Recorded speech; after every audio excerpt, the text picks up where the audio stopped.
So the first three blunders that students normally make on their college applications. So the major one is actually plagiarizing from students in the years above. A lot of students see seniors who've gotten into universities they want to go to, so they ask for their essays, they ask for their application materials, and they essentially replicate the formula the student above them used. Now, the biggest concern with this is, especially in the US, colleges are looking for originality. So if they see two students looking similar and they've already admitted one, you're actually reducing your chances significantly of getting in. The second major mistake that students do is not cultivating their relationships with their teachers. Letters of recommendation are about as important in your application process as your own essays and grades. So when a teacher doesn't have much of a relationship with you, but they need to write your LOR, they're not going to have much to say. So what students need to do is, especially in 11th and 12th grade, speak to their teachers after school, share their interests with the teachers. If the teachers are involved in any clubs or societies, to get involved in the same clubs and societies as well. And the last mistake that students normally make is, bluntly speaking, not starting early enough. If a college sees rushed essays, if a college sees limited research on an application, they'll know that the student has a tendency to procrastinate and may not be as committed to that particular college. And given that admissions officers read hundreds if not thousands of essays a year, they have a good way of assessing that. Secondly, in that same regard, you have the activities. If a student has done all of their major activities on their application only from the start of 12th grade, they'll know that the student has basically designed these activities for their application and may be disingenuous.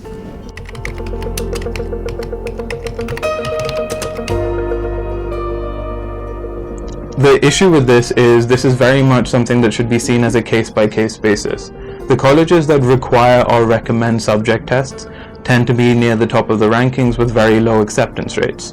Now, a lot of parents and students have the confusion that if a college recommends subject tests, do I need to give them? Well, the short answer is no, but by recommend, the expectancy is that you'll have it unless it's an issue of time or income.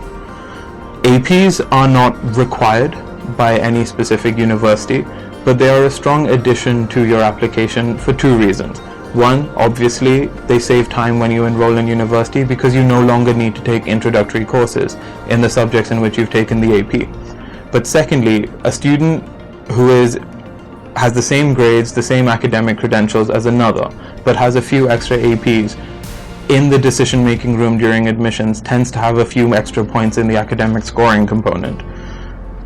As I said earlier, they're not mandatory. So if a student is struggling with their school grades and is struggling with their SAT, subject tests and APs may not serve to substitute those in an application. For colleges that recommend subject tests and your SAT score is weak, yes, you can use certain subject tests like the Math Level 2 to offset a weak performance in the SAT Math, for example. APs should only be taken by students who are doing very well in school, aiming for, say, the top 20 or so universities, and really able to handle that without sacrificing on their co-curricular activities and their academic responsibilities in school.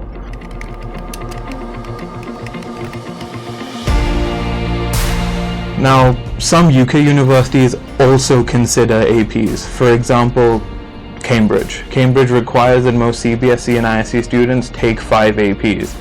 But even aside from Cambridge, universities that do not explicitly demand APs in the UK, such as Oxford, Imperial and LSE, do put a strong weightage on students who have APs despite not having them in their curriculum.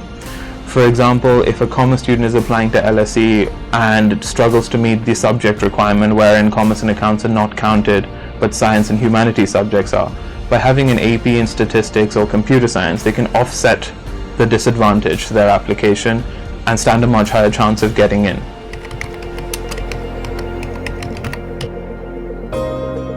Now, every country has its own application process. In some cases, every university is allowed to have its own application process.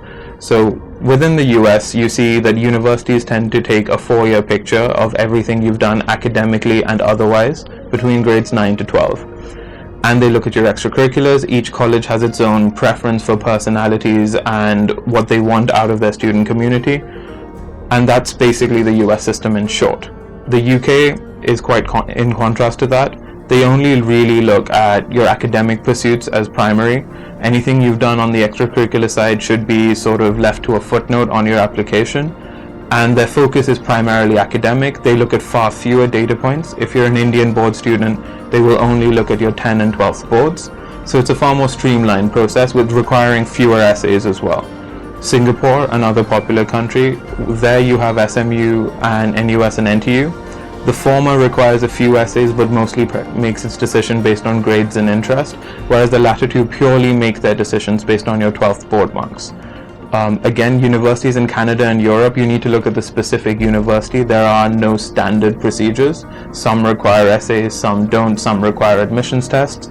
So do make sure that before you start class 12, you had a look through the requirements of each of these countries.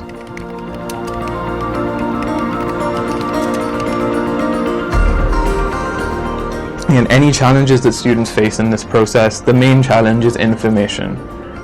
College applications, especially when you're considering multiple countries, is a complex affair. Many university websites are not as detailed as they should be. Students often get very confused. The best thing to do is to consult either your school counselor or a professional counselor at that stage. Speak to mentors, advisors, speak to seniors and relatives who've already been through this process, and gather information as early as possible so that you can make a decision. You need to know that every country has a very different education system. Obviously the US having its flexible liberal arts-based system, with countries like Singapore and the UK having far more rigid systems. So pick the system that's best for you, that's best for your major. If you have considerations like whether you want to do a PhD afterwards or stay in that country and look for a job, make sure you also research the visa requirements, because the universities will not provide them under normal circumstances. And also it's very important to attend university events. Now these usually happen in your city maybe once a year at most.